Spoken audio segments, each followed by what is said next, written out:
So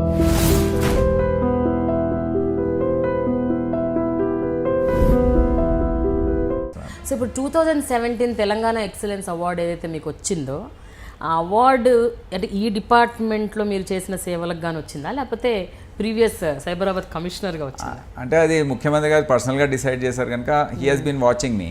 okay. అయితే అది కూడా ఉంటుంది. ప్లస్ ఇక్కడ కూడా ఓపెన్గా చాలాసార్లు మెచ్చుకున్నారు. అంటే పోలీస్ ఆఫీసర్స్ కాన్ఫరెన్స్లో చెప్పారు, కలెక్టర్స్ కాన్ఫరెన్స్లో చెప్పారు అందరి ముందు, దెన్ టీవీల్లో చెప్పారు. So I think it's a combination of both అని అన్నీ కలిపి ఇచ్చారని. సో సివి ఆనంద్ అంటే is as a said people friendly officer అని అంటుంటారు. అండ్ ఆల్సో నాకు తెలిసింది ఏంటంటే you are also chief minister friendly officer అని. అంటే జనరల్గా ఏ గవర్నమెంట్ ఉన్నా కూడా ఆ ముఖ్యమంత్రితో మీకు మంచి అసోసియేషన్ ఉంటుంది. You don't have any conflict with the any chief minister till date. నేను notice in fact I have no conflict with any MLA also. Sarpanch నేను జాయిన్ అయ్యింది 91-92లో. ఓకే. ఇప్పుడు ఉన్న కొంతమంది మంత్రులు ఎమ్మెల్యేలు అప్పుడు సర్పంచ్లు, మండల్ ప్రెసిడెంట్స్. మీరు చూడండి, నేను వరంగల్లో పనిచేసిన రోజులు 92-94 ఆ టైంలో ఉన్న ఎమ్మెల్యేస్ ఇప్పుడు నాకు చాలా మంచి మిత్రులు. అంటే అప్పుడు కొన్ని గొడవలు జరిగినా పేర్లు చెప్పదలుచుకోలేదు, కానీ ఎప్పుడు చూసినా చాలా ఆప్యాయంగా, అంటే I somehow lot of friends I have in the political circles also. అందరూ ఓవర్ పీరియడ్ ఆఫ్ 27 years చాలా పరిచయాలు ఏర్పడతాయి కదా. ఇంతమంది ఇన్ని ఎలక్షన్స్ చూసాం ఫీల్డ్లో.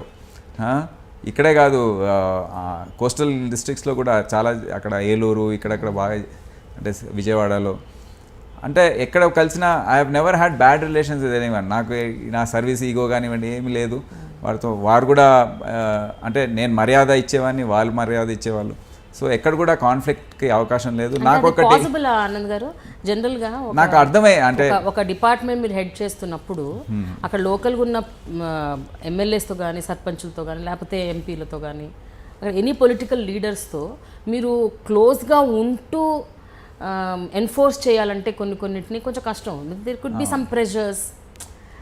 మీ ఫ్రెండ్ దగ్గర నుంచి మీకు ఒక ప్రెషర్ రావచ్చు, ఇది ఆపేసే, ఇది ముందుకు తీసుకెళ్ళొద్దు, ఈ కేసు క్లోజ్ చేయండి, ఇటువంటి సమ్ కైండ్ ఆఫ్ ప్రెషర్. నేను ఏం గమనించానంటే 26 సంవత్సరాల సర్వీస్లో వారు కూడా మీ రెప్యుటేషన్ చూస్తారు. వారు తప్పుడు పని మీ ఏ విధంగా ఉన్నారో దాన్ని బట్టి మీకు చెప్తారు. ఓకే. సో మిమ్మల్ని అప్రోచ్ అవ్వరు అలాంటి వాటికి? అంటే ఎప్పుడు కూడా నాకు కాన్ఫ్లిక్ట్ అవకాశమే లేదు. నేను కూడా వారు ఏదన్నా చెప్పారనుకోండి, నా ప్రొసీజర్ ఏంటి, నేను అర్థం చేసుకున్నది ఏంటంటే ఇది ఒక ప్రజాస్వామ్య దేశం, ప్రజలు ఎన్నుకున్నారు, వారికి బాగా ప్రెషర్ ఉంటుంది. అంటే ప్రజలు వచ్చి రోజు ఇంటి ఉదయం 5-6 గంటల నుండి వాళ్ళకు రాత్రి 11-12 వరకు ప్రజలు అంటే ఓట్లు వేశారు కనుక ఎక్స్పెక్టేషన్స్ ఉంటాయి. ఇది చేయించండి, అది చేయించండి, ఆ పనులు చేయించండి, ఇక్కడ జాబ్ ఇప్పియండి, ఆ కాంట్రాక్ట్ ఇప్పియండి, అది చాలా నడుస్తుంటాయి. మాకు ఫోన్ చేసి చెప్తారు.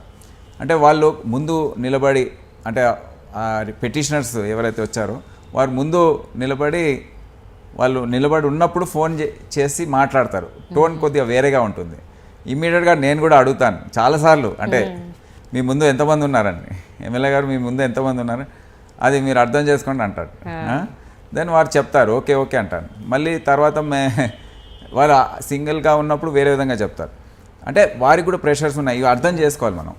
దెన్ మనం ఎప్పుడు కూడా ఆన్ ద ఫేస్ నో, ఇది కాదు, కుదరదు అని చెప్పడం అనేది చాలామంది ఆఫీసర్స్ చేస్తుంటారు. That is foolish I feel. నేను I will get back to you అని చెప్పి వాళ్ళు వెరిఫై చేసుకొని కరెక్ట్ ఉంటే చేసేయడం. అంటే with in the law, it's a genuine representation, genuine grievance, అది ఇమీడియట్ చేసేసి మనం చెప్పకపోయినా తెలిసిపోతుంది అయిపోయిందని వారికి. అది చేసే పరిస్థితి లేదనుకోండి, it is against the rules, it is violating someone, it is hurting someone else, అది చెప్తే ఒక్కరు కూడా ఇప్పటివరకు తప్పుడు పని చేయమని చెప్పలేదు. ఇప్పుడు సరే అన్నారు కానీ, సరే మీ ఇష్టం, కరెక్ట్ మీరు అదేవిధంగా చేయండి అని అన్నారు కానీ ఎవరు కూడా లేదు ఇది చేయాలి మీరు తప్పనిసరి అని ఎవరు ఇప్పటివరకు 20 సంవత్సరాలు నాకు చెప్పలేదు. అయితే నాకు ఈ కాన్ఫ్లిక్ట్ ఎక్కడ వస్తుందో నాకు అర్థమే కాదు. అప్పుడప్పుడు చూస్తుంటాను. అంటే వారికి తగిన గౌరవం ఏదైతే ఉందో ప్రోటోకాల్ ఉంటుంది, ప్రోటోకాల్ ఎప్పుడు తప్పు చేయొద్దు. అంటే మనం నేను ఏఎస్పీగా ఉన్నప్పుడు అతను సర్పంచ్ ఉండొచ్చు, ఈరోజు నా మంత్రి ఉండొచ్చు. మంత్రిగా ఉన్నప్పుడు మర్యాదలు వేరే విధంగా ఉంటాయి. అందరి ముందు మీరు you can't treat him differently. మన సొంత చుట్టాలు కొంతమంది మంత్రులు కావచ్చు, బట్ అందరి ముందు you have to behave. You can't say ఇది అది అని పర్సనల్గా పిలవలేము. You have to address them as sir అంటే ఆ విధంగా ప్రోటోకాల్స్ ఉంటాయి కొన్ని. మర్యాద అనేది కాపాడుకోవాలి. That we follow absolutely. So ఎక్కడ కూడా నాకు కాన్ఫ్లిక్ట్ అనిపించదు. ఇప్పుడు ఇక్కడ కూడా ఈ డిపార్ట్మెంట్లో చాలామంది అనుకుంటారు మా మంత్రి గారు అన్హ్యాపీగా ఉన్నారు. అట్లా ఏం లేదు. నేను రోజు 2-3 డేస్కి ఒకసారి మాట్లాడుతుంటాను, అన్ని సలహాలు తీసుకుంటే ఫైల్స్ వెళ్తుంటాయి వస్తుంటాయి. అండ్ హీస్ హ్యాపీ దట్ నేను మొత్తం బాధ్యత తీసుకొని నేనే రిఫార్మ్ చేస్తున్నాను, ఆయనకు బర్డన్ తగ్గిందని. ఆ విధంగా అంటే it's not as people think. మీరు చూస్తున్నారు ఐ డ్రీమ్ న్యూస్ని. మీరు చూస్తున్నది ఐ డ్రీమ్ న్యూస్. అంటే కళలని నిజం చేస్తూ ప్రజలకి నిజాలని కళల ద్వారా తీసుకొచ్చే ఐ డ్రీమ్కి మై బెస్ట్ విషెస్. మీరు చూస్తున్నది I dream news.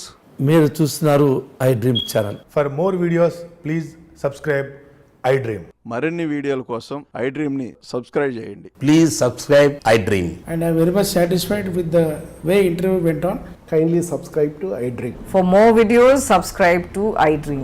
And loads of fun entertainment and content. Do watch